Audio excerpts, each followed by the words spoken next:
జనాలు ఈ మధ్య రియల్ వరల్డ్ లో బతకడం కంటే సోషల్ మీడియాలోనే ఎక్కువగా జీవించేస్తున్నారు. పక్కింట్లో ఉన్నోళ్ళతో కనీసం మాట్లాడే ప్రయత్నం కూడా చేయరు. కానీ ఫేస్బుక్, ఇన్స్టాగ్రామ్ లో మాత్రం ముక్కు మొహం తెలియని వాళ్ళతో స్నేహం చేసేస్తూ ఉంటారు. కొన్ని స్నేహాలు బాగానే ఉంటున్నా కొన్ని పరిచయాలు మాత్రం కొంపలు కొల్లేరు చేస్తుంటాయి. అలాంటి సంఘటనలు ఎన్ని జరిగినా సరే జనాలు మాత్రం గుడ్డెద్దు వెళ్ళి చేన్లో పడ్డట్టుగా మళ్ళీ మళ్ళీ అదే తప్పు చేస్తున్నారు. ఇప్పుడు ఇదంతా ఎందుకంటారా? ఓ దుర్మార్గుడి చేతిలో మోసపోయిన ఘటన హైదరాబాద్లో మరొకటి వెలుగులోకి వచ్చింది.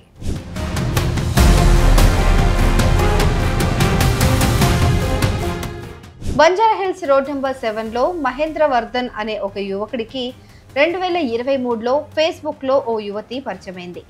ఆమెకు తాను ఉస్మానియా యూనివర్సిటీ స్టూడెంట్ను అని మహేంద్ర తనకు తను పరిచయం చేసుకున్నాడు. ఓయూ స్టూడెంట్ అని చెప్పడంతో అబ్బాయి మంచోడే అయి ఉంటాడులే అని అభిప్రాయానికి వచ్చేసింది ఆ అమ్మాయి. ఇంకేముంది, ఇద్దరి మధ్య మాటలు కలిశాయి. రుచులు అభిరుచులు కూడా పంచుకున్నారు. పరిచయమైన కొద్ది రోజుల్లోనే ఇద్దరు చాలా క్లోజ్ అయిపోయారు. ఇలా ఫేస్బుక్లో ఇంకెన్ని రోజులు ఫేస్ టు ఫేస్ మాట్లాడేసుకుందాం రా అని అన్నారు. ఎక్కడో ఎందుకు, ఎక్కడో కలిస్తే బాగుండదు కూడా, మా ఇంట్లోనే కలుద్దాం, లంచ్కి వచ్చేయచ్చు కదా అని పిలవటంతో అబ్బాయి చాలా డీసెంట్ అనుకుంది.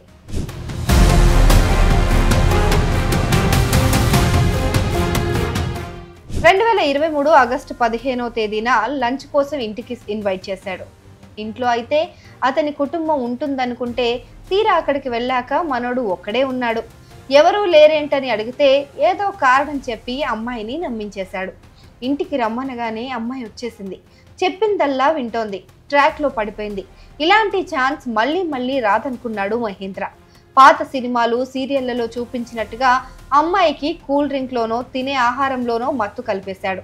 స్వీట్గా మాట్లాడుతూ భోజనం పెట్టడంతో అమ్మాయి కూడా ఎలాంటి అనుమానం రాలేదు. ఇంకేముంది, అమ్మాయి మత్తులోకి జారుకోవటంతో ఆమె పైన మహేంద్ర అఘాయిత్యానికి పాల్పడ్డాడు. మెలకు వచ్చిన తర్వాత జరిగిన విషయాన్ని గమనించి బాధితురాలు షాక్ అయింది.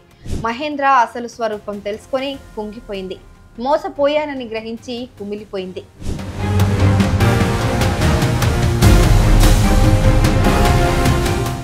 జరిగిన దాన్ని ఓ పీడకల అనుకొని మర్చిపోదామని అమ్మాయి తనను తను మోటివేట్ చేసుకున్న మహేంద్ర మాత్రం ఆ అమ్మాయిని వదల్లేదు. ఈ ఘటన జరిగిన తర్వాత కొన్ని రోజులు ఏమీ అనకుండా వదిలేసినా కొంతకాలంగా బాధితురాల్ని బ్లాక్మెయిల్ చేయటం ప్రారంభించాడు.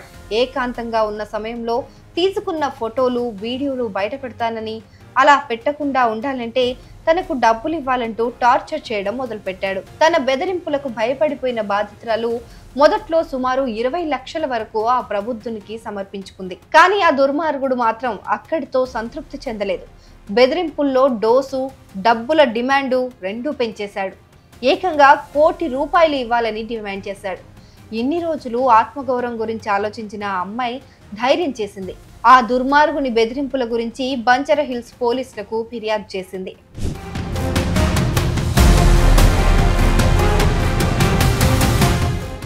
బాధితురాలి ఫిర్యాదు మేరకు పోలీసులు నిందితుడు మహేంద్రవర్ధన్ పైన పలు సెక్షన్ల కింద కేసు నమోదు చేసి దర్యాప్తు ప్రారంభించారు.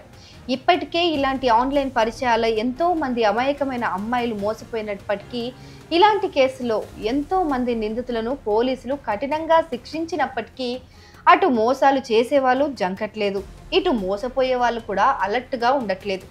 ఇలాంటి ఘటనలు రిపీట్ కావద్దంటే ఇలాంటి సోషల్ మీడియా పరిచయాల పట్ల చాలా అలర్ట్గా ఉండాలని, గుడ్డిగా నమ్మేసి హద్దులు దాటకూడదని పోలీసులు సూచిస్తున్నారు.